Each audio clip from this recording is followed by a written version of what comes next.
Bismillahirrahmanirrahim. Assalamualaikum warahmatullahi wabarakatuh. Alhamdulillah, lisan kita memuji Allah subhanahu wa ta'ala atas segala nikmat yang dilimpahkan kepada kita. Dan tentunya kita sangat yakin sebagai seorang muslim, kalimat Alhamdulillah adalah kalimat bersyukur dan berterima kasih kepada Allah yang dengannya segala kebutuhan kita untuk roda kehidupan di muka bumi ini dan puncaknya nanti mendapatkan balasan maksimal di surga akan kita dapatkan. Oleh karena itu selalu basahi lidah dan bibir kita dengan kalimat Alhamdulillah. Kita panjatkan salam hormat kita kepada utusan Allah Nabi besar Muhammad sallallahu alaihi wa alihi wa sahbihi wasallam. Allah telah perintahkan kita untuk mengucapkan salam hormat tersebut. Seperti biasa kita lanjutkan bedah buku kita, buku yang tidak terlalu tebal tapi insya Allah mengandung banyak sekali kandungan ilmiah yang bisa kita pelajari, yaitu yang ditulis oleh Muhammad Khair Yusuf, meraih pahala besar dengan amalan ringan. Dan kita masih dalam bab sedekah dan infak. Kita sudah membahas pada pertemuan yang lalu potongan pertama hadis Nabi alaihi salatu wassalam, barang siapa yang menyedekahkan seharga kurma dari hasil pekerjaan yang baik, karena Allah subhanahu wa ta'ala tidak menerima kecuali yang baik-baik saja. Sungguh Allah subhanahu wa ta'ala menerima sedekah itu dengan tangan kanannya dan memelihara sedekah itu untuk pemiliknya sebagaimana seseorang di antara kalian memelihara anak kudanya sampai sedekah itu bertambah menjadi seperti gunung. Dan ini kita sudah bahas panjang lebar tentang masalah motivasi agar kita bersedekah secara umum. Bisa makanan, minuman, pakaian, uang atau apa saja yang kita niatkan untuk dan dikeluarkan di jalan Allah, maka secara otomatis dianggap sedekah. Yang mampu dengan uang alhamdulillah, yang tidak mampu bisa dengan makanan, bisa dengan pakaian, bahkan bisa dengan tutur kata sekalipun, itu juga adalah bagian daripada sedekah. Sebagaimana sabda Nabi SAW, amar bil ma'ruf atau menyeru pada kebaikan adalah sedekah dan melarang dari kemungkaran juga sedekah. Kita akan masuk sekarang bagian kedua dari infak dan sedekah ini, yaitu tentang nafkah buat keluarga. Sebagaimana sudah saya bilang, di dalam bab ini kita akan bagi menjadi 4 atau 5 kali pertemuan dengan rincian masing-masing daripada bentuk sedekah yang akan dikeluarkan. Nah, di cetak yang kedua ini di halaman 36 atau 56 tepatnya, hadis Nabi SAW dari Abu Hurairah radhiyallahu anhu yang berbunyi, dinarun anfaqtahu fi sabilillah wa dinarun anfaqtahu fi raqabah wa dinarun tasaddaqta bihi ala miskin wa dinarun anfaqtahu ala ahlik a'zamuha ajran alladhi anfaqtahu ala ahlik. Terjemahannya, 1 dinar yang engkau infakkan di jalan Allah dan 1 dinar yang engkau infakkan kepada hamba sahaya dan 1 dinar yang engkau sedekahkan kepada fakir miskin dan 1 dinar yang engkau nafkahkan buat keluargamu, maka yang paling besar pahalanya adalah 1 dinar yang engkau nafkahkan buat keluargamu. Ada footnote nomor 67, hadis ini diriwayatkan oleh Imam Muslim. Seperti biasa kita baca dulu apa yang ditulis oleh penulis, baru kita panjang lebar masuk kepada syarah atau penjelasan daripada bahasan kita pada siang ini, masalah nafkah buat keluarga. Kata penulis di halaman 57-nya, maksud hadis ini adalah perintah menafkahi keluarga dan penjelasan tentang keagungan pahalanya. Karena di antara mereka ada yang wajib dinafkahi atas dasar kekerabatan. Ada yang sunnah dinafkahi sehingga menjadi sedekah dan menyambung kekerabatan, dan ada yang sifatnya wajib. Dan Muslim, maksudnya Imam Muslim perawi hadis, meriwayatkan perkataan Abu Kilab radhiyallahu anhu bahwa siapa yang pahalanya lebih besar bila dibandingkan dengan seseorang yang menafkahkan harta untuk keluarganya yang masih kecil-kecil, yang mana dengan nafkah tersebut Allah subhanahu wa ta'ala melindungi, memberi manfaat dan memperkaya mereka. Hadis ini juga disebutkan oleh Imam Nawawi dalam Sahih Muslim atau Imam Muslim meriwayatkan dan dinukil kembali oleh An-Nawawi. Hadis ini memberikan pelajaran lalu bersedekah. Ya, apapun itu kita keluarkan sedekah. Dan banyak sekali ragam. Banyak juga pihak-pihak yang bisa kita berikan untuk menerima sedekah kita. Di sini dirincikan pelajaran pertama tentang masalah dinar itu ada motivasi untuk mengerjakan sedekah itu sendiri. Dan di pertemuan yang lalu sudah kita jelaskan bahwa tidak akan pernah mengurangi harta seseorang. Prinsip dasar seorang muslim sangat beda dengan kapitalis. Kalau seorang muslim memiliki uang 1 juta rupiah misalnya, kemudian dia menginfakkan 100.000, maka tidak ada seorang muslim yang faham teori agama, kemudian mengatakan uang saya berkurang karena hanya tinggal 900.000 saja. Dari 1 juta sudah diinfakkan 100.000. Tapi kalau dia faham teori agamanya, dia faham keutamaan sedekah, maka dia sangat yakin 100.000 yang dikeluarkan justru akan lebih besar nanti nilai feedbacknya atau akan kembali kepada dia ya daripada uang yang dia tabung bahkan. 100.000 itu bisa minimal menjadi 10 kali lipat, bahkan kelipatan-kelipatan yang banyak dia akan dapat dalam bentuk balasan pahala yang akan dia terima nanti pada hari kiamat, juga dalam bentuk rezeki yang akan didapatkan di muka bumi ini. Mungkin dalam bentuk uang yang sama, atau mungkin diberikan kesehatan, diberikan kekuatan, diberikan keturunan, diberikan keselamatan. Banyak sekali bahasan rezeki yang luas yang akan didapatkan hanya dengan 100.000 rupiah tadi. Oleh karena itu, tidak akan pernah kita temui seorang muslim akan mengatakan, oh uang saya berkurang dengan sedekah. Sesuai dengan sabda Nabi SAW, ma naqasa malu min sadaqah. Tidak akan berkurang harta seorang hamba karena bersedekah. Saya juga sudah mengatakan latih diri kita, Bapak Ibu sekalian, dan juga kepada anak-anak kita agar terbiasa untuk bersedekah. Saya sudah ingatkan, jangan pernah membelikan celengan buat anak-anak. Ya, kalau sudah terjadi ya qadarullah ma sya'fal, tapi kedepannya lebih baik diubah. Karena memberikan celengan kepada mereka dan katakan menabung ya nak, maka kita sudah tanamkan pada diri dia sifat pelit dan perhitungan. Kalau kita memberikan adik dan kakak misalnya masing-masing 1 celengan, dan kita memberikan misalnya masing-masing 10.000 rupiah, dan mereka meletakkan dalam celengannya dengan niat supaya mereka terbiasa menabung, maka pastikan pada detik itu mereka akan sudah mulai punya sifat pelit, sifat bakhil dalam agama kita. Dan pelit atau bakhil ini hukumnya haram dalam Islam, tidak boleh. Kapan si kakak memegang celengan si adik, maka mungkin adik sudah marah. Atau sebaliknya, bahkan kadang-kadang kita sebagai orang tua pun kalau memegang celengan si anak, mungkin bisa saja dia marah. Apalagi kalau sampai memakai isi daripada celengan itu. Padahal uang asalnya dari orang tuanya. Jadi yang benar seperti apa? Yang benar adalah kita kalau memberikan nafkah buat anak-anak, misalnya kita memberikan uang jajan sekolah misalnya, atau uang yang dia pegang pada saat kita sedang jalan ke sebuah mall, pasar, ya, atau kita lagi rekreasi agar mereka memang memakai untuk kebutuhannya, maka kita titipkan pesan, nah jangan lupa selalu berbagi. Kalau lagi istirahat, belanja di kantin sesuatu, di sekolah misalnya, maka selalu traktir dan berikan kepada temanmu juga. Ya, misalnya kita melatih mereka terbiasa dengan itu. Setiap melihat kotak amal di pinggir jalan kan, misalnya depan-depan masjid atau di depan masjid, biasanya kalau masjid butuh renovasi atau butuh anggaran, biasanya mereka juga membuka donasi di pinggir jalan, ya. Atau misalnya lagi pergi ke masjid lalu ada kotak amal walaupun masjid lagi tidak direnovasi, atau ada saja siapapun yang meminta, yang kira-kira memang membutuhkan, maka kita melatih diri kita dan anak-anak untuk terbiasa memberi. Ini sangat luar biasa, ini akan membiasakan diri tersebut dermawan. Dan ini dilatih dalam atau yang diajarkan dalam Islam. Beda dengan kapitalis, kalau kapitalis berpikir 1 juta rupiah dikeluarkan 100.000, mereka akan terpengaruh dengan angka yang sisa saja. Oh sisa 900.000. Seakan-akan 100.000 yang dikeluarkan untuk sosial itu tidak akan mendatangkan manfaat apapun buat mereka. Oleh karena itu mereka akan sibuk selalu berpikir bagaimana menabung uang-uang itu dan memperbanyaknya, padahal sebenarnya tidak akan dibawa sampai dia meninggal dunia. Ingat selalu hadis Nabi SAW, kalau anak Adam meninggal dunia maka akan ikut ke kuburan 3. Keluarganya, hartanya dan amalnya, dan akan pulang 2. Keluarganya akan pulang, karena tidak mungkin nginap bersama dia di kuburan setelah dia meninggal.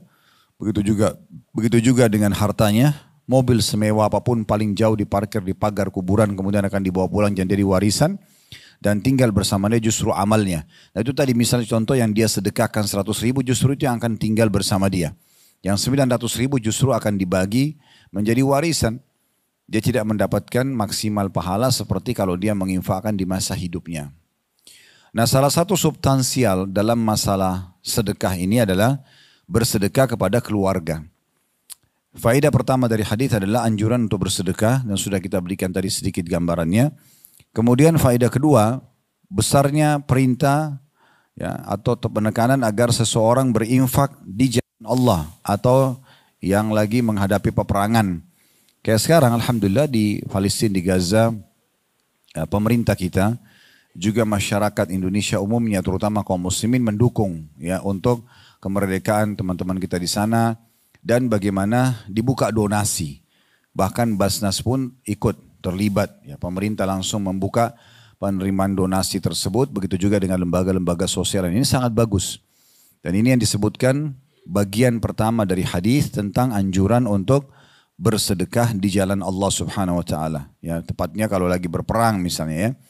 Juga masuk dalamnya adalah semua yang digunakan untuk di jalan Allah. Seperti misalnya berinfak untuk para penuntut ilmu, santri, guru ngaji, guru agama, ya. Beasiswa yang kita berikan kepada orang-orang yang untuk melanjutkan studinya. Ini juga di jalan Allah Subhanahu Wa Taala.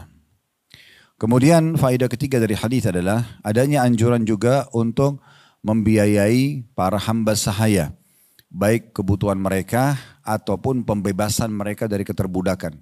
Nah di masa kita sekarang sudah tidak ada ini tentunya, tapi di masa dulu ini terakhir penghapusan pembudakan ini di Perang Dunia Kedua. Sebelumnya itu masih ada masa perbudakan. Ya, bahkan di masa-masa era berkembang pesatnya dunia ini, di Amerika saja itu di awal-awal ya, mereka berkembang pesat sebelum Perang Dunia Kedua, itu masih banyak perbudakan. Ya, dan budak ini berarti mereka diperjualbelikan dari kalangan manusia juga.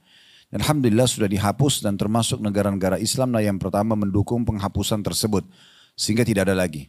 Nah kalau itu ada, hamba sahaya biasanya dari tawanan perang, biasanya juga dari orang-orang kalau masa dulu ya, orang kalau jalan tidak merasakan keamanan kayak kita sekarang. Alhamdulillah kita sangat aman sekarang. Kita mau ke seluruh muka bumi ini menggunakan pesawat misalnya, pesawat terbang, menggunakan apalah ya, kapal, mungkin transportasi darat misalnya kalaupun terjangkau. Dari kota ke kota, dari negara ke negara, maka semuanya dengan aman. Ya, setiap wilayah punya security tersendiri, keamanan, kenyamanan, transportasi. Kalau masa dulu orang menunggangi kuda dan unta. Dan di setiap potongan jalan bisa setiap saat mereka diserang oleh perampok, kemudian dirampas hartanya dan mereka sendiri dibawa ke pasar budak dan dijual. Ya, kalau pernah dengar kasusnya Bilal, radhiyallahu sahabat Nabi itu orang bebas dari Ethiopia. Tapi dia sama ayah dan ibunya ingin meninggalkan wilayahnya dan ingin mencari pendapatan lebih baik, di tengah jalan dirampok, kemudian mereka dijual di pasar budak sampai akhirnya ya sampailah di pasar perbudakan Mekah dan dibeli oleh Umayyah bin Khalaf dan akhirnya dibebaskan oleh Abu Bakar radhiyallahu anhum. Kemudian juga bisa selain memenuhi kebutuhan mereka juga membebaskan mereka. Dalam Al-Quran banyak sekali firman Allah SWT, fakku raqabah, tahrir raqabah, bebasin budak, ya, seperti itu. Kemudian pelajaran keempat dari hadis adalah dinar yang dikeluarkan untuk orang miskin. Adanya motivasi untuk selalu memenuhi kebutuhan orang miskin. Kalau orang miskin saja disuruh berikan, apalagi orang fakir. Orang yang bertanya, memang apa bedanya Ustaz? Beda. Orang fakir itu yang tidak tahu mau makan apa hari ini apalagi besok. Benar-benar gak punya apa-apa. Kalau orang miskin itu punya pendapatan tapi tidak cukup. Nah, jadi beda. Orang miskin itu levelnya masih lebih tinggi dari orang fakir. Tapi di sini disebutkan berinfak kepada orang miskin. Berarti orang fakir lebih pantas untuk dibantu. Ya, ini berarti juga ada motivasi untuk membantu mereka dan ini tidak mengenal waktu. Setiap saat di pagi hari, ini kita sudah singgung pertemuan yang lalu ya. Kalau di pagi hari Bapak Ibu sekalian lewat di satu tempat dan ternyata ada kotak amal di masjid. Kita sudah berinfak nih pada saat pergi keluar rumah atau pergi kantor misalnya. Kemudian kita pulang sore hari, kita menemukan masih sama, masih ada kotak amal. Jangan pernah mengikuti bisikan syaitan yang mengatakan, kan tadi pagi sudah infak di situ. Udah nggak usah lagi. Itu tadi pagi sudah dicatat oleh malaikat dan sudah ada pahalanya. Maka infak lagi sekarang. Sampai memang kita sudah tidak mampu atau memang kotak amal itu sudah tidak ditaruh lagi karena sudah selesai proyeknya. Maka selama ada kesempatan jangan disia-siakan. Ini kurang lebih faedah yang kelima ya. Maaf, ini yang keempat berarti ya. Tadi yang pertama ada motivasi sedekah, yang kedua motivasi untuk bersedekah secara khusus di jalan Allah, baik itu perang ataupun kegiatan di jalan Allah. Yang ketiga ya infak kepada pembebasan budak atau kebutuhan mereka. Yang keempat infak untuk para orang-orang miskin. Yang kelima, yang terakhir adalah adanya anjuran untuk berinfak kepada keluarga. Keluarga ini terdekat, kalau orang belum menikah maka berarti ayah dan ibunya. Kalau seorang anak sudah mulai bekerja, maka dia memberikan kepada kedua orang tuanya. Walaupun orang tuanya sudah mampu. Jadi boleh saja kita bersedekah kepada orang yang mampu. Misalnya orang tua kita kaya raya. Boleh nggak saya sebagai anak, sebagai bentuk bakti, saya membelikan mobil buat orang tua saya. Saya membelikan rumah baru misalnya. Boleh saja, tidak ada larangan dalam masalah itu. Karena bersedekah boleh kepada orang kaya ataupun orang miskin. Ya. Kemudian kalau seseorang itu sudah berumah tangga, misalnya laki-laki, maka ada tambahan istri dan juga anaknya. Ini semua keluarga. Tapi orang yang diskala prioritaskan, kalau seorang laki-laki sudah menikah, maka istri dan anaknya. Kemudian baru pindah kepada orang tuanya dan kerabat-kerabat yang lain. Kalau dia belum menikah, maka didahulukan kepada orang tuanya. Demikian juga orang tua yang menginfakkan kebutuhan anak-anaknya. Kalau anak perempuan itu sampai menikah. Kalau anak laki-laki hanya sampai balik saja. Jadi kalau sudah lepas dari balik, berarti itu sudah sunnah, bukan lagi kewajiban orang tua. Kalau ada orang tua yang membiayai anak laki-lakinya sampai selesai kuliah, diberikan kebutuhan kendaraan atau apa saja, setelah mereka balik itu hukumnya sudah sunnah, muakkad dan sunnah yang sangat ditekankan. Tapi kalau anak perempuan wajib sampai mereka menikah. Jadi kalau ada orang punya anak perempuan, misal ini contoh saja, tidak menikah sampai umur 30 tahun atau 35 tahun atau 40 tahun. Sementara ayahnya masih kuat dan mampu, maka ayahnya tetap wajib menafkahi dia. Dan dari semua bagian-bagian infak ini, maka yang paling afdal, yang paling besar pahalanya, yang dikeluarkan untuk kerabat, tadi keluarga. Ya, jadi kalau laki-laki sudah menikah, maka istri sama anaknya. Kemudian baru pindah ke kedua orang tuanya, lalu kemudian kerabat-kerabat yang lainnya. Kalau dia belum menikah dan dia punya kemampuan, dia bisa mendahulukan orang tuanya, lalu kemudian siapa saja kerabat yang dia boleh berikan. Ya, begitu juga dengan perempuan. Mereka boleh memberikan dari harta mereka sendiri kepada siapa saja, terutama yang punya hubungan kekerabatan. Mulai dari orang tua, lalu kemudian kepada saudara, saudari, dan seterusnya. Begitu juga dengan orang tua, kalau anak-anaknya masih belum punya kemampuan, kalau anak perempuan itu dinafkahi sampai dia menikah, anak laki-laki sampai balik tadi. Nah ini kurang lebih gambaran umumnya tentang masalah infak kepada keluarga atau tepatnya infak yang disebutkan dalam hadis ya oleh penulis di sini. Baik, kita akan masuk ke rincian tentang masalah nafkah ini. Ini sekarang adalah syarah atau penjelasan tambahan ya. Mungkin yang perlu diperhatikan bahwasanya mencari harta itu dalam Islam dianjurkan. Ya. Mencari harta dalam Islam dianjurkan. Islam tidak menyuruh penganutnya untuk jadi miskin, untuk jadi susah, untuk kumuh, untuk jorok, maaf ya. Misal contoh, untuk berantakan.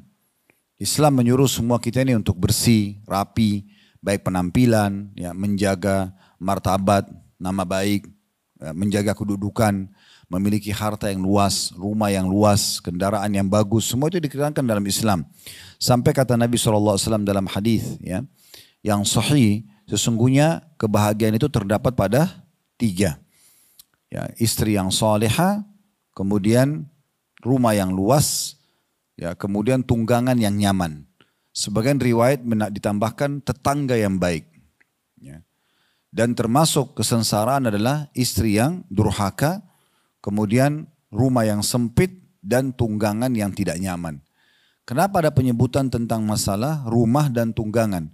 Berarti menandakan memang justru bagian daripada kebahagiaan seseorang di saat Allah memberikan dia tempat tinggal yang nyaman, kendaraan yang nyaman. Berarti kan ada motivasi untuk bisa memiliki pendapatan dan memiliki semua itu. Yang penting dengan cara yang benar, cara yang halal, dan jangan dipaksakan. Tentu sesuai dengan kadar kemampuan kita.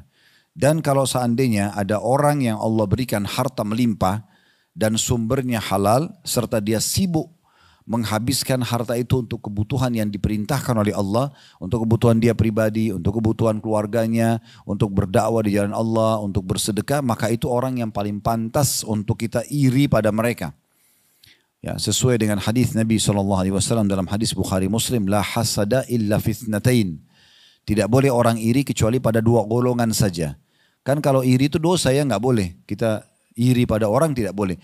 Tapi ada dua golongan yang kita dibolehkan iri. Cuman irinya ini istilah agama kita ghibthah, ya. Kalau yang iri dilarang, bahasa agama kita adalah hasad. Iri yang berharap agar nikmat yang sedang ada pada orang yang kita jadikan target itu hilang. Ini iri yang haram. Misal ada orang diberikan kelebihan paras wajah, postur tubuh, dia cantik, dia gagah misalnya, atau dia diberikan kelebihan harta, atau diberikan kelebihan kepintaran, kecerdasan misalnya. Kalau ada orang iri dengan berharap itu hilang dari dia, hilang dari orang itu. Misalnya dia berharap orang itu rusak mukanya, rusak fisiknya, bangkrut usahanya, maka ini hasad yang haram, ini nggak boleh. Karena kata Nabi SAW, ittaqul hasada fa inna hasada ta'kulul hasanatu kama ta'kulu an-narul hatab atau kama qala Nabi SAW. Hati-hati kalian dari iri itu, karena iri itu akan menghabiskan pahala sebagaimana api menghabiskan kayu bakar. Jadi nggak boleh sama sekali kita yang melakukan itu. Tetapi kalau ghibthah itu adalah kita merasa iri, tapi iri kita ini tidak berharap hilang nikmat itu dari orang tersebut. Misal ada orang cantik dan gagah, kita mengatakan, ya Allah, sebagaimana kau karuniakan kelebihan itu pada dia, karuniakan juga padaku. Kita iri tapi tidak berharap hilang dari dia. Ya Allah, sebagaimana engkau berikan dia kepintaran, engkau berikan dia kekayaan, jabatan, kedudukan atau apa saja, karuniakan juga untukku. Maka ini namanya ghibthah, ini dibolehkan.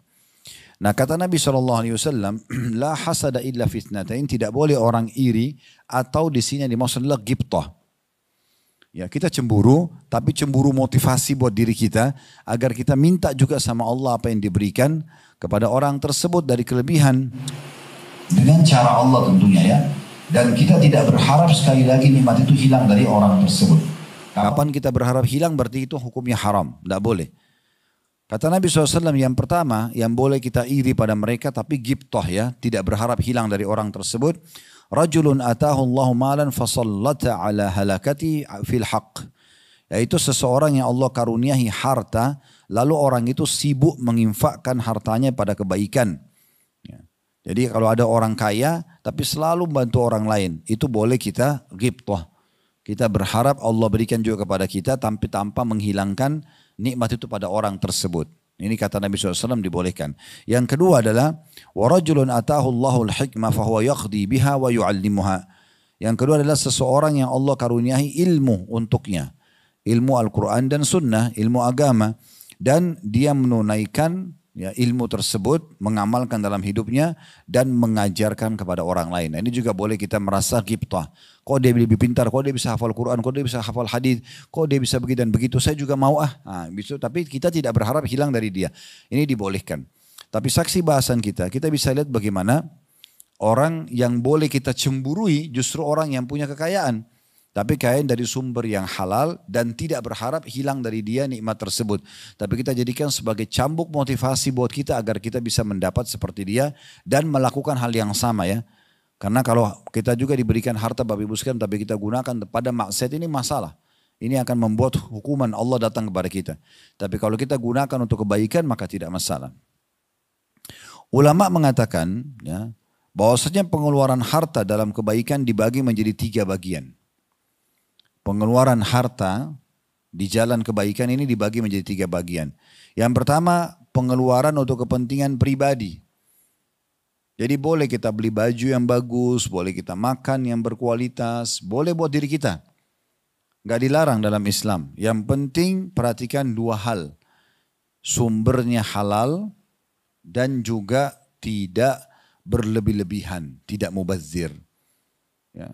Bukan berarti sumber kita halal tapi kita mubazir. Misalnya orang punya baju sampai 100 piece, 1000 piece, untuk apa? Kecuali dia dagang gitu ya. Contoh misalnya ada orang punya mobil mungkin 20, 30 mobil. Untuk apa mobil itu? Artinya kalau dia pakai satu hari satu mobil, berarti hari ke-31 baru kembali ke mobil pertama. Gitu kan. Itu terlalu mubazir. Mungkin dia pakai 1, 2, 3 mobil, mungkin dia, suami atau istrinya, anaknya satu, mungkin kebutuhan karena memang masing-masing punya aktivitas. Contoh, ya udah cukup. Sisanya dijadikan masjid, dijadikan rumah anak yatim, yang bisa menjadi amal soleh buat dia. Ya. Jadi sumbernya halal dan tidak boleh mubazir. Kita pengen makan anggur, nyaman, buah misal, contoh. Kita cukup beli kebutuhan kita. Kebutuhan kita sekilo 2 kilo di rumah misalnya.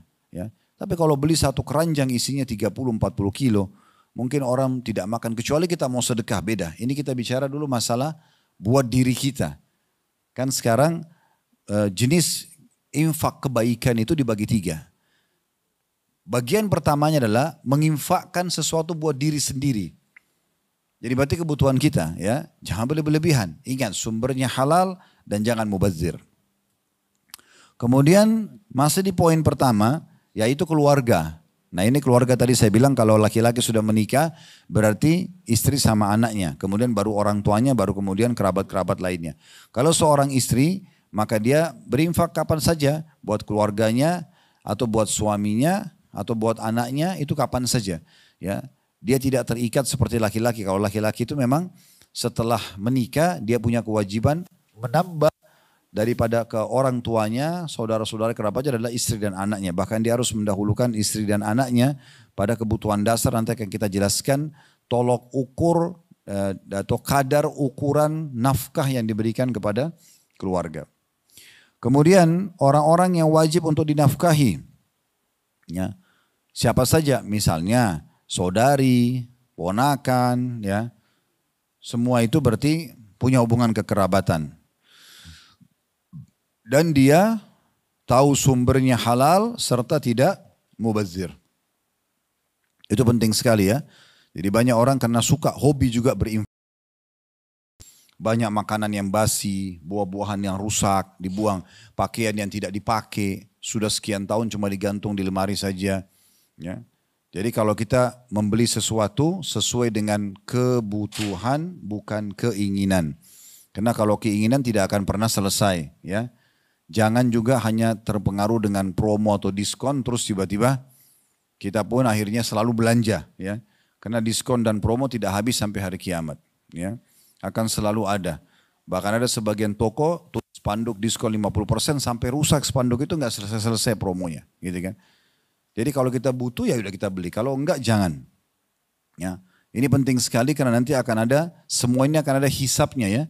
Semua apa yang kita lakukan dari keluarkan harta itu akan dihisap. Kata Allah SAW tidak akan beranjak kaki seorang hamba hari kiamat sampai ditanya 4. Ya, salah satunya adalah hartanya. Hartanya ini dari mana dia dapatkan, kemana dia keluarkan.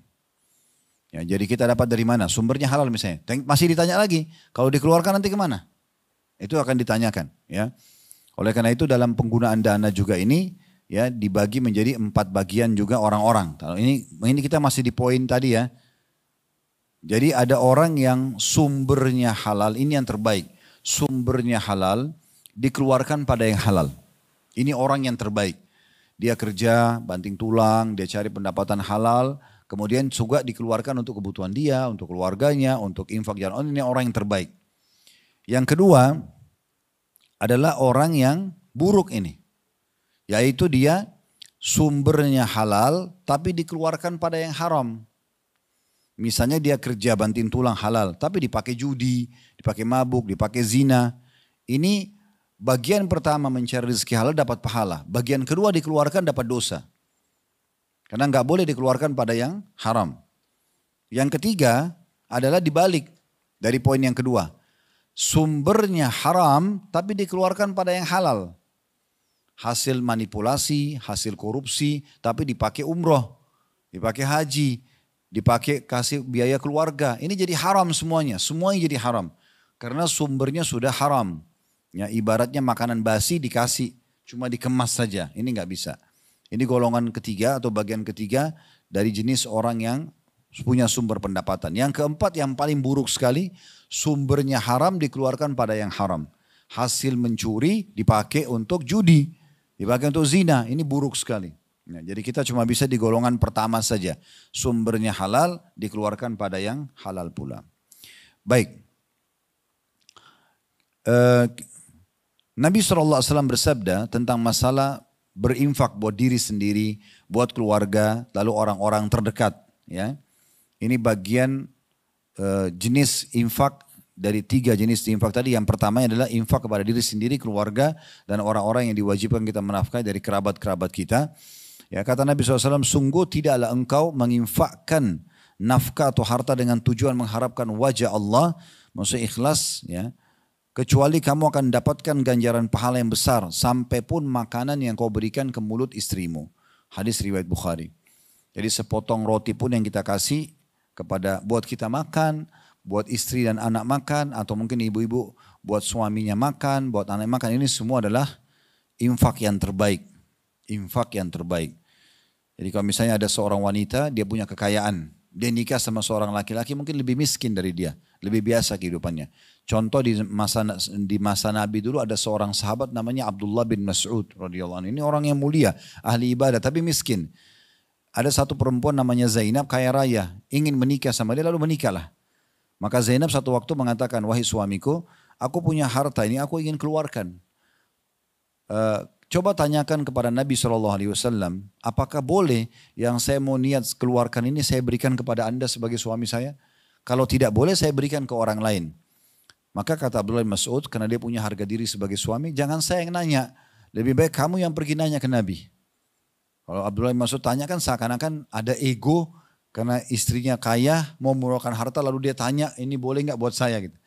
Lalu istrinya pergilah ke rumah Nabi SAW dan pada saat tiba di pintu rumah Nabi ditemukan ada satu Zainab juga, seorang wanita dari Ansar, namanya kasusnya sama. Dia orang kaya, dia ingin memberikan kepada suaminya. Maka keduanya pun bertanya kepada Nabi SAW, lalu kata Nabi SAW, ringkasan hadis ini cukup panjang. Jawaban Nabi SAW, ya sesungguhnya kalau engkau memberikan kepada suami, engkau akan mendapatkan 2 pahala. Pahala sedekahnya dan pahala silaturahimnya. Karena mereka punya hubungan rahim. Nah begitu juga laki-laki pada istrinya. Yang kedua, dari jenis harta yang dikeluarkan. Kalau tadi untuk kebutuhan dasar kita dan keluarga. Kalau yang kedua adalah mengeluarkan zakat dari harta tersebut. Dan ini hukumnya wajib. Ini hukumnya wajib. Bagi orang yang memenuhi 2 syarat. Haul, masa 1 tahun harta kita. Dan nisab, kadar minimalnya, totalnya secara total yang ditabung dan diinvestasikan. Perhiasan emas dan perak misalnya kalau perempuan. Maka itu totalnya 85 gram emas. Ya, kurang lebih kalau kita anggap 1 gram emas 1 juta, berarti 85 juta. Kalau nilainya sudah mencapai dan dalam 1 tahun stabil itu, baik yang di dana investasi kita ataupun yang kita tabung misalnya, maka itu atau perhiasan dipakai oleh perempuan emas dan perak ya, maka itu nilainya kalau diakumulasi minimal 85 gram emas dikenakan zakat per tahunnya 2,5%. Ya. Ini kewajiban. Tapi kalau dalam 1 tahun tersebut 12 bulan, misalnya bulan Januari, Februari, Maret, April, Mei, ini semuanya stabil 85 gram emas. Tapi di bulan Juni, bulan ke-6 misalnya, dia turun dari 85 gram emas. Karena ada kebutuhan bayar rumah sakit misalnya, bangkrut usahanya turun. Jadi misalnya jadi sisa 80 gram emas saja total hartanya. Maka di saat itu haulnya batal yang 5 bulan pertama. Nanti dimulai lagi haul baru, berarti tidak ada zakat di waktu itu. Dimulai nanti kalau sudah mulai kembali lagi 85 gram emas dan harus stabil 12 bulan ke depan. Kalau semuanya sama 12 bulan 85 gram emas maka dia keluarkan 2,5% dari hartanya. Yang ketiga jenis sedekah ini adalah atau infak yang sifatnya tatawu atau tambahan saja. Ya seperti kita kasih fakir miskin di pinggir jalan ya. Apa sajalah ya yang kita lakukan sedekah, kasih kotak amal tadi ya, berbagi makanan pada tetangga dan seterusnya. Ibnu Battal rahimahullah mengatakan, barang siapa yang menyalurkan harta untuk 3 jalan di atas, kebutuhan diri dia, kebutuhan keluarganya, kemudian zakat hartanya, kemudian yang ketiga adalah sunnah tambahan yang dia berikan kepada orang-orang yang membutuhkan, bukan kewajiban dia, seperti memberikan orang miskin di pinggir jalan, kotak amal, masjid dan segala macam, hukumnya sunnah. Siapa yang menyalurkan hartanya ya, pada 3 jalan di atas, maka ia berarti tidak menyia-nyiakan harta dan telah menyalurkan tepat sasaran. Juga boleh orang seperti ini didengki atau diiri, ya, tapi tidak berharap hilang dari dia. Ini perkataan beliau dalam syarah Sahih Bukhari Ibnu Battal. Syekh Muhammad bin Salih Al-Utsaimin rahimahullah, seorang ulama Saudi yang sudah meninggal, mengatakan kurang lebih terjemahannya, sebagian orang tak kalah bersedekah untuk fakir miskin atau yang lainnya, maka mereka merasa bahwa mereka telah mengamalkan amalan yang mulia dan menganggap sedekah yang mereka keluarkan itu sangat berarti. Adapun tak kalah mengeluarkan harta mereka untuk memberi nafkah kepada keluarganya, maka seakan-akan perbuatan mereka itu kurang berarti. Padahal mereka memberi nafkah kepada keluarga hukumnya wajib dan bersedekah kepada fakir miskin hukumnya sunnah. Dan Allah lebih mencintai amalan wajib daripada amalan sunnah. Ya. Jadi banyak orang begitu ya, kalau dia temannya, dia bantu, ya, tetangganya dia bantu misalnya. Tapi istrinya atau suaminya terbengkalai. Suami lebih wajib memberikan nafkah istri, tapi pada saat istri orang kaya tadi saya bilang, dia juga lebih mendahulukan suaminya daripada orang lain. Nah ini yang banyak luput dari sebagian orang. Bahkan kita temukan kasus di lapangan, banyak suami tidak peduli dengan istri dan anaknya. Makannya bagaimana, kesehatannya bagaimana, tempat tinggalnya bagaimana. Tapi kalau di luar terkenal dermawan. Ya ini tidak bermanfaat buat dia, karena membantu orang yang lain itu adalah hukumnya sunnah. Tapi ini ada kewajiban yang harus dia selesaikan. Baik, kita akan lihat bagaimana pahala orang yang mencari nafkah ya, kalau dia ikhlas. Keutamannya apa sih? Bapak dan ibu misalnya, laki-laki dan perempuan. Kalau perempuan tidak wajib baginya mencari nafkah, tapi kalau ada yang misalnya jualan online atau memang sebelum nikah dia sudah punya perusahaan, boleh nggak dia terus jalankan? Boleh saja. Yang penting jangan sampai mengkalikan kewajiban rumah tangganya. Tapi kalau ada orang memang mencari nafkah dengan tulus, terutama kaum laki-laki, karena mereka diwajibkan untuk menafkahi istri dan anaknya dan dijadikan sebagai infak yang terbaik tadi kita bilang ya. Yang paling besar pahalanya adalah dikeluarkan untuk keluarga. Maka Nabi SAW mengatakan, innaka lan tunfiqu nafaqatan tabtagi biha wajhullah illa ujirta 'alaiha hatta ma taj'alu fi imra'atik. Sungguhnya tidaklah engkau menginfakkan nafkah atau harta dengan tujuan mengharapkan atau melihat ya wajah Allah nanti pada hari kiamat, bertemu dengan Allah, kecuali kamu akan mendapatkan ganjaran pahala yang besar sampai pun makanan yang kau berikan kepada atau masukkan ke mulut istrimu. Ini hadis riwayat Bukhari, dan Imam Bukhari memasukkan hadis ini pada masalah setiap amalan tergantung pada niatnya. Juga hadis Al-Miqdam bin Ma'di Karib radhiyallahu anhu, beliau mengatakan bahwa Rasulullah SAW bersabda, ma at'amta nafsaka fahuwa laka sadaqah atau sadaqah. Apapun yang kau beri makan untuk dirimu sendiri, ya, kita makan makanan, minum, itu adalah sedekah buat diri sendiri. Wa ma at'amta waladaka fahuwa laka sadaqah. Dan apapun yang kau berikan makan kepada anakmu itu juga sedekah. Wa ma at'amta zaujataka fahuwa laka sadaqah. Dan yang kau berikan makan kepada istrimu juga adalah sedekah. Wa ma at'amta khadimaka fahuwa laka sadaqah. Dan yang engkau berikan juga makan kepada pembantumu terhitung sedekah. Ya, terhitung sedekah. Berarti semuanya ini adalah amalan yang luar biasa. Kita memberikan sedekah. Dan juga kita kalau rutin bersedekah ini, maka apalagi sifatnya kita sudah tidak perhitungan lagi di jalan Allah ini, kita tidak akan lepas daripada doa Nabi atau doa malaikat ya. Di mana Nabi SAW mengatakan dalam hadis Bukhari Muslim, ma min yawmin yusbihul ibad fihi illa malakani yanzilani fayaqul. Tidak pernah lewat satu hari pun ya yang seorang hamba hidup padanya, kayak kita sekarang alhamdulillah masih hidup hari ini, semoga Allah panjangkan umur kita di atas ketaatan ya, Allahumma amin. Maka kecuali Allah turunkan dua malaikat, dan dua malaikat ini berkata, fayaqul ahaduhuma, salah satunya berkata, Allahumma ati munfikan khalafa, ya Allah berikanlah ganti yang banyak orang yang berinfak pada hari ini. Wa yaqulul akhar, Allahumma ati mumsikan talafa, dan yang satu lagi mengatakan, ya Allah binasakanlah dan berikanlah kebangkrutan orang yang pelit. Kemudian juga menginfakkan kepada keluarga ini pahalanya besar luar biasa ya. Bukan hanya sekedar uang, makanan saja ya. Kalau misalnya terutama ibu-ibu kena mayoritas waktu di rumah ya. Kalau lagi masak makanan atau ada beli makanan cemil-cemilan misalnya, maka jangan Jangan sampai itu seakan-akan khusus buat ibu saja. Tapi buat anak, buat suami, ya sama juga dengan suami tentunya sebagai laki-laki. Kalau dia makanan di luar, ada baiknya dia bawa pulang juga, ya dia memberikan, mengincipkan buat keluarganya, itu sangat besar pahalanya.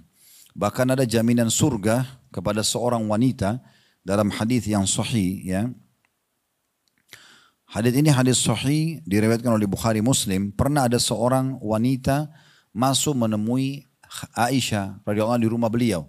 Beliau mengatakan, dakhalat imra'atun ma'aha ibnatani laha tas'alu falan tajid 'indi syai'an ghaira tamratin fa'ataituha iyyaha faqassamatha baina ibnatayha wa lam ta'kul minha thumma qamat fakharajat fadakhala an-nabiy sallallahu alaihi wasallam alaina fa akhbartuhu faqala.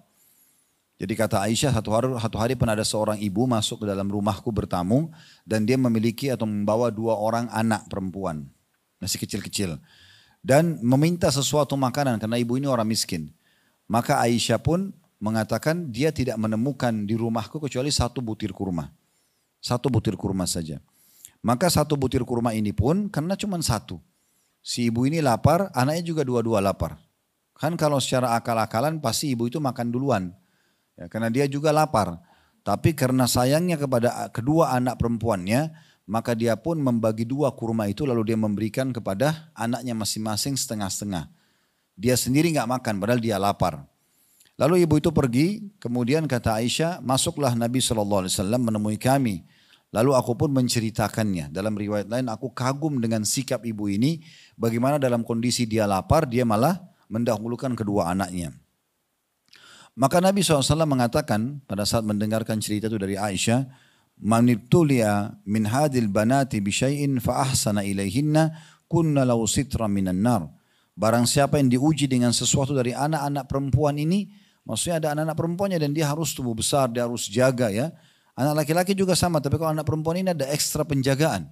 Ya, karena anak laki-laki insya Allah tidak akan pernah hamil. Anak perempuan salah sedikit bisa hamil di luar nikah. Bisa merusak nama dia, bisa merusak nama keluarga, bisa merusak masa depannya. Jadi menjaga mereka tuh lebih ekstra biasanya. Dari pergaulan, dari segala macam. Maka kata Nabi SAW, siapa yang diuji dengan anak-anak perempuan ini, kemudian dia berbuat baik kepada mereka, maka mereka akan menjadi penghalang baginya dari api neraka. Ummu Salamah radhiyallahu anha, istri Nabi yang lain juga menceritakan mirip-mirip kisah ini. Dia mengatakan, bahwasanya Rasulullah SAW bersabda, man anfaqa ala ibnatain au ukhtaini au zawatai qarabatin. Barang siapa yang mengeluarkan hartanya untuk keperluan 2 anak perempuannya, kedua saudara atau kedua saudari perempuannya, atau kepada 2 orang kerabat perempuannya, yahtasibun nafaqata alaihima hatta yughniyahum Allah min fadlihi azza wa jal ay yakfiyahuma kanata lahu sitran minan nar. Dan dia berharap dari infak yang dia berikan kepada 2 anak perempuannya, saudari perempuannya, kerabat perempuannya tadi, mengharapkan wajah Allah, pahala dari Allah, maka Allah memberi cukupan kepada kerabat yang dibantu itu dari situ, maka amalan tersebut akan membentengi dia dari api neraka. Dalam riwayat lain, kata Nabi SAW tentang perempuan yang masuk ke rumahnya Aisyah tadi, ya, sesungguhnya perbuatan ibu tadi yang membagi 2 kurma untuk dikasih kepada anaknya sementara dia sendiri kelaparan, cukup akan membawanya ke dalam surga. Ya, jadi kita cukup banyak mungkinnya di antara orang-orang yang belum memahami masalah-masalah seperti ini, sampai akhirnya mereka misalnya punya makanan kesukaan ditaruh di kulkas, ditaruh di mana gitu ya, terus dimakan oleh anaknya, dimakan oleh kerabatnya misalnya, dan memang belum rezeki dia, kemudian dia marah-marah hanya karena makanan tersebut misalnya. Padahal sebenarnya anak kita jauh lebih mahal daripada makanan-makanan tersebut. Ya. Tentu ini bukan berarti sang anak kemudian durhaka sama orang tuanya. Toh tadi Ustadz bahas, ya, boleh makan makanan orang tua lalu tidak disisakan. Bukan begitu pemahamannya. Justru si anak juga harus menjaga adabnya, termasuk bentuk bakti pada orang tua yang dilakukan, ya, atau dianjurkan adalah bagaimana mereka justru tidak menyuapkan makanan di mulutnya sebelum orang tuanya menyuapkan. Utsman bin Affan radhiyallahu anhu saking segannya dan tidak mau durhaka sama ibu dan bapaknya, maka beliau tidak berani menatap wajah kedua orang tuanya. Di antara mereka Sa'ad bin Abi Waqqas tidak berani untuk membantah kedua orang tuanya. Dan mereka selalu mendahulukan orang tuanya dalam makanan, dalam pakaian, dalam tempat tinggal. Kalau orang tua semua sudah mendapatkan yang terbaik, baru mereka sebagai anak menikmatinya. Jadi memang dari dua sisi semuanya masing-masing harus saling menghormati di sini ya. Nah, yang terbaik yang dilakukan oleh ibu tadi ini, bagaimana dia berbagi makanan tersebut. Kemudian bagi para suami atau ayah, Allah Subhanahu wa taala memang mewajibkan mereka. Kalau ibu-ibu atau kaum wanita dalam Islam mendapatkan warisan satu bagian ya. Laki-laki dapat dua bagian. Kenapa? Karena ibu-ibu tadi saya bilang, kalau dia belum menikah maka ayahnya wajib menafkahi. Kalau sudah menikah suaminya wajib menafkahi. Berarti kan dari dua sisi ini semuanya aman saja ya. Perempuan itu aman. Kalau laki-laki tidak, dia wajib dinafkahi oleh orang tuanya hanya sampai menikah. Hanya sampai balik. Kalau sudah balik maka tidak ada kewajiban orang tua. Dan setelah menikah dia tetap wajib memberikan nafkah kepada istri dan anaknya. Makanya bagian warisan laki-laki lebih besar 2 kali lipat. Dan jangan sampai melanggar hukum Allah ini ya. Karena saya dengarkan banyak kasus di masyarakat kita. Mereka muslim. Tapi mereka nuntut warisan harus sama laki-laki sama perempuan. Ini nggak benar, dalam Islam memang begitu. Laki-laki 2, perempuan 1 bagian. Jadi kalau misalnya seorang laki-laki meninggal dunia. Kemudian dia meninggalkan seorang istri dan 2 orang anak. 1 laki-laki 1 perempuan. Nah hukum Islamnya kalau si laki-laki ini meninggal. Maka hartanya dibagi, istrinya mendapatkan 1/8 dari harta karena punya anak. Kemudian sisanya laki-laki dapat 2 bagian, anak laki-laki dan perempuan dapat 1 bagian. Nah ini perintah dalam agama Islam. Dan Allah Subhanahu wa taala memerintahkan sang suami ini atau ayah ini memberikan nafkah semampunya. Allah jelaskan dalam surah At-Talaq ayat 7. Ini surah nomor 65 ayat 7. Bunyinya, liyunfiq ذو سعة من سعته ومن قدر عليه رزقه فلينفق مما آتاه الله لا يكلف الله نفسا إلا ما آتاها. Al-ayah. Hendaklah orang-orang yang mampu memberi nafkah menurut kemampuannya. Jadi nggak boleh juga istri misalnya karena itu kewajiban suami lalu kemudian diwajibkan, ditekan sama dia, dipaksa harus dibuat di luar kemampuannya, tidak boleh. Nanti ibu malah berdosa. Ya. Semampu dia, berapa dia mampu maka diberikanlah. Ya. Hendaklah orang-orang yang mampu memberikan nafkah menurut kemampuannya.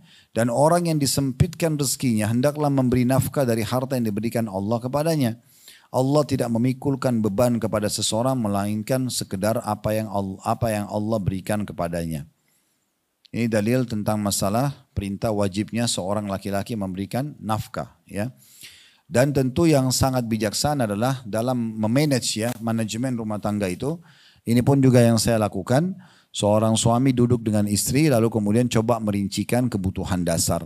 Apa saja itu? Minyak goreng, sampo, sabun, listrik, apa saja.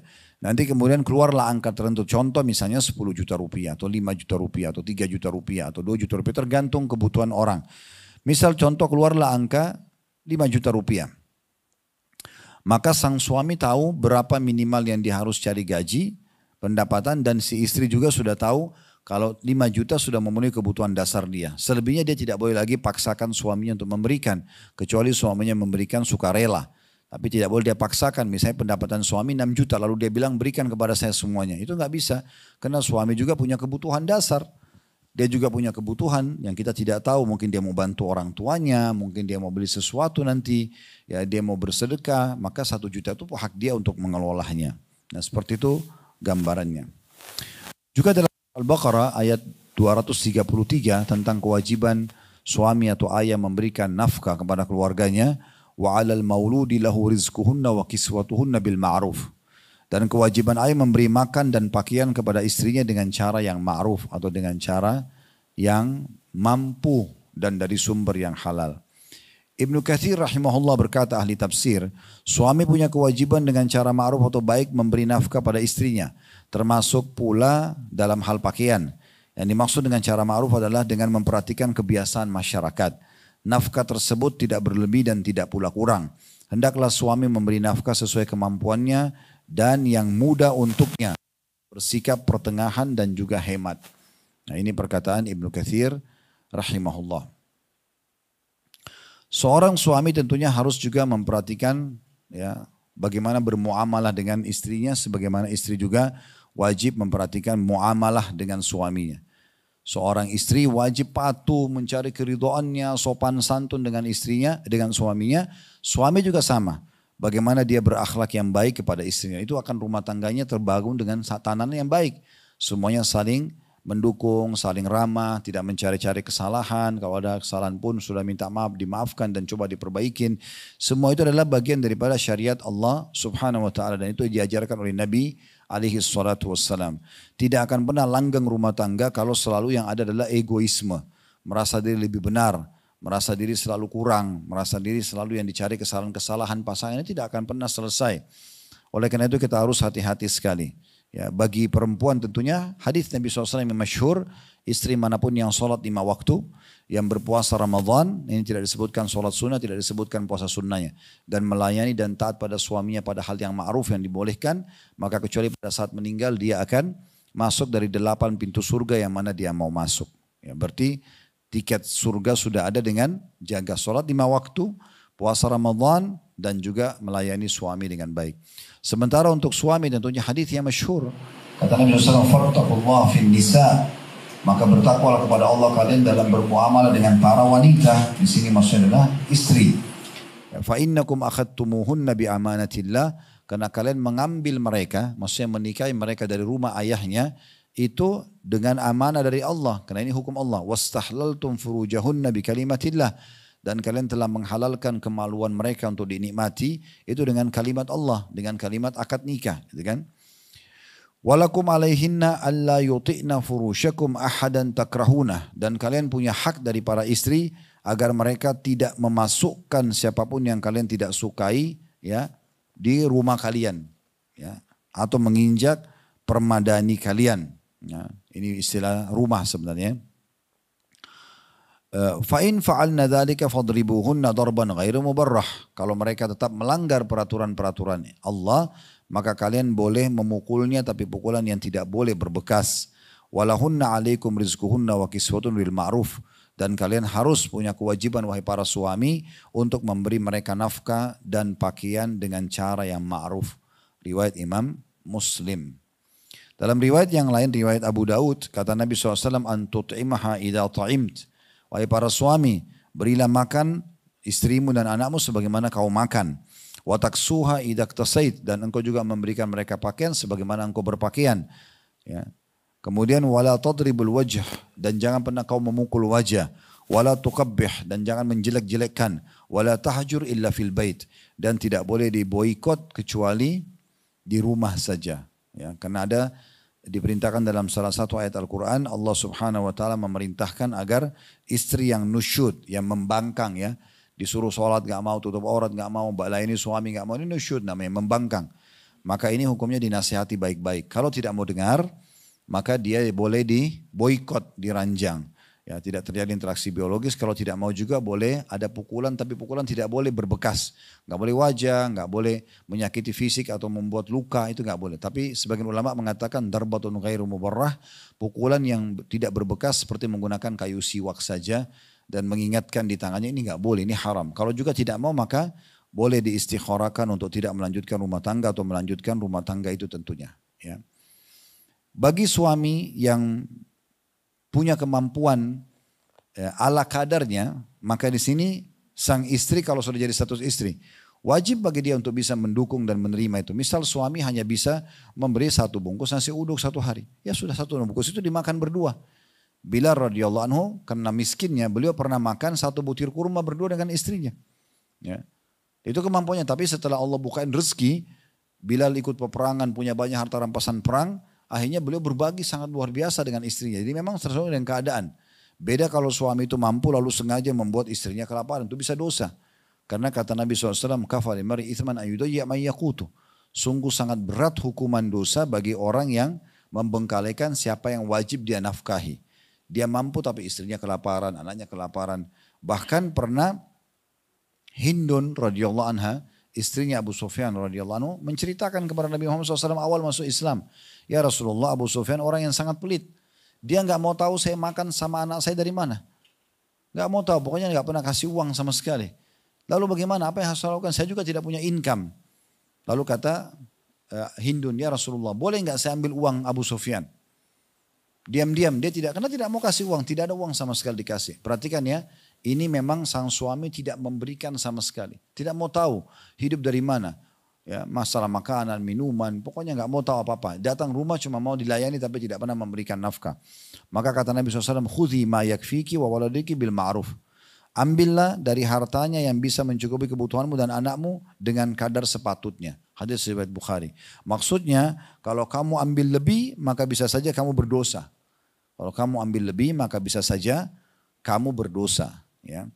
Kalau kita kembali kepada kadar nafkah tadi saya sudah bilang yang terbaik adalah duduk dan merincikannya bersama. Ya, kebutuhan apa dasarnya? Ibu perlu fahami sebagai istri, ibu punya hak dari sebagian harta suami, bukan seluruhnya ya. Yang merupakan kebutuhan dasar, yaitu makan, minum, pakaian, tempat tinggal dan transportasi. 5 hal ini diistilahkan dengan nafkah semampunya. Ya, semampu suami. Jadi dan itu yang paling fair adalah duduk dan dirincikan. Sehingga suami tahu ya berapa dia harus cari pendapatan dan si istri sudah tahu berapa hak dia. Dan itu yang pertama. Yang kedua, yang perlu diperhatikan adalah nafkah itu sifatnya harian. Selama seseorang masih hidup, maka di situ dia punya kewajiban nafkah. Jadi kalau ada suami ibu memberikan nafkah 1 bulan ke depan, di awal bulan dikasih misalnya tanggal 1 dikasih uang. Ini loh, sesuai dengan rincian 5 juta rupiah, dikasih 5 juta rupiah itu misal contoh. Maka ini berarti dia sudah berinfak kepada ibu lebih daripada kewajiban dia. Karena dia sudah kasih sementara dia belum dilayani. Kalau misalnya pertengahan bulan dia meninggal dunia, berarti ada 2 pekan bonus dari nafkah yang dia berikan. Karena sifatnya harian, selama dia masih hidup dia wajib memberikan nafkah. Ya, ini penting sekali untuk digarisbawahi. Dan ingat, jaga adab dan akhlak yang baik. Bagi para suami, kalaupun sudah memberikan kepada istri, tidak usah menyakiti perasaan mereka. Menyampaikan, kalau boleh mengingatkan, ingat ya saya kan sudah kasih begini dan begitu, masa kurang, masa begini itu boleh diskusi.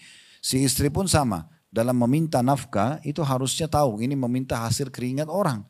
Jangan sampai dengan cara yang tidak baik. Ingat ya besok tanggal 1 jangan lupa. Jadi seakan-akan menagih utang. Padahal sebenarnya sedang meminta hasil keringat orang, gitu kan. Jadi harus dengan santun, dengan ramah, dengan baik mengingatkan, gitu kan. Jadi selalu rumah tangga itu aman dari godaan-godaan syaitan. Ingat, ibu punya hak nafkah dari suami yang merupakan kebutuhan dasar, bukan semua pendapatan dia. Di balik, suami tidak punya hak dari 1 rupiah pun uang ibu. Tidak bisa suami bilang misalnya setelah 10 tahun berumah tangga, kebetulan istrinya dapat warisan. Misal 200 juta. Nggak bisa suami bilang, kan sudah 10 tahun saya nafkahi kamu, sekarang bagi 2 warisannya. Itu nggak bisa. Harta istri, harta dia murni semuanya. Tapi harta suami ada hak istri tapi hanya nafkah.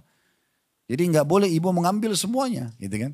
Karena dia pun punya kebutuhan. Kan sangat tidak normal dan tidak rasional. Suami maaf kalau mau beli pakaian dalam harus minta sama istrinya. Mau ngisi voucher harus minta sama istrinya. Ini kan tidak mungkin. Sementara dia juga punya kebutuhan dasar. Atau kadang-kadang dia pengen beli makanan di luar nggak pegang uang sama sekali. Karena semua uang dipegang sama istrinya. Atau ada ibunya, bapaknya tiba-tiba butuh bantuan. Ini kan tidak fair namanya, ya. Jadi harus kita betul-betul menjaga di koridor syariat supaya semuanya berjalan dengan baik. Dan insya Allah mudah-mudahan ini semua akan ada pahala di sisi Allah subhanahu wa ta'ala. Mungkin begitu saja, semoga bermanfaat. Kalau ada benar dari Allah, kalau ada salah dari saya mohon dimaafkan.